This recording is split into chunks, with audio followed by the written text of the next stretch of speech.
अनस जो होगा ना, ये जब घर में आएगा तो मामू जो है इसके सामने बात करेगा, इससे बोलेगा कि तुम आज भी उस लड़की के साथ रब्ता रख रहे हो। आखिरकार तुम्हें मसला क्या, इतना सब कुछ होने के बावजूद तुम उस लड़की के पीछे पागल हो रहे हो। तो ऐसा लगता है कि ये सब कुछ सच है।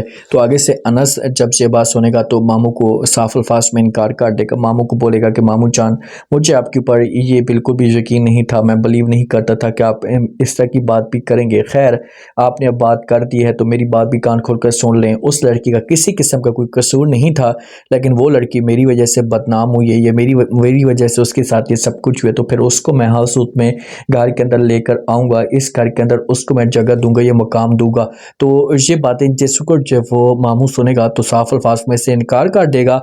इससे बोलेगा कि भाई ऐसा कभी भी नहीं हो सकता, ये सब कुछ आप अपने दिलो दिमाग से निकाल दें। उस लड़की की किसी किस्म की कोई भी जगह नहीं बनती, वो लड़की इस काबिल ही नहीं है। अगर इतनी अच्छी होती तो वो तुम्हारे साथ गुल क्यों खिला रही थी, या तुम्हारे साथ वक्त क्यों गुजार रही थी, तुम्हारे साथ वक्त भी ना गुजारती। तो अनस जब ये बात सुनेगा तो ये समझाने की कोशिश करेगा। मामू को बोलेगा कि वो सब कुछ ठीक है, लेकिन चलो जो होना था हो चुका है। हमारे दिल में किसी किस्म की कोई मुनाफिकत नहीं थी, किसी किस्म की कोई बात नहीं थी, लेकिन ये सब कुछ करके जो वो मुझे इस बात का एहसास ज़रूर हो चुका है। मेरी आंखें खुल चुकी हैं कि आप लोग जो वो अपने बेटी के फेवर में जा रहे हैं, जो इस घर को मुकम्मल तौर पर बर्बाद कर चुका है। लेकिन जिस दिन आप लोगों के अपने बेटे की हैसियत आएगी तो उस वक्त आप लोगों को पता लग जाएगा, तो उस वक्त बहुत देर हो जाएगी। जो शान की बहन होती है ना, ये शान के साथ आकर बात करती है, इससे कहती है कि भाई तुम ये सब कुछ तो कर रहे हो, ठीक है, तुम अपने मकसद में कामयाब तो हो चुके हो, लेकिन मेरी बात मानो तो ये सब कुछ जो वो जल्दी से ख़त्म कर दो। इसके लिए तुम्हें बहुत बड़ा जो वो नुकसान उठाना पड़ेगा।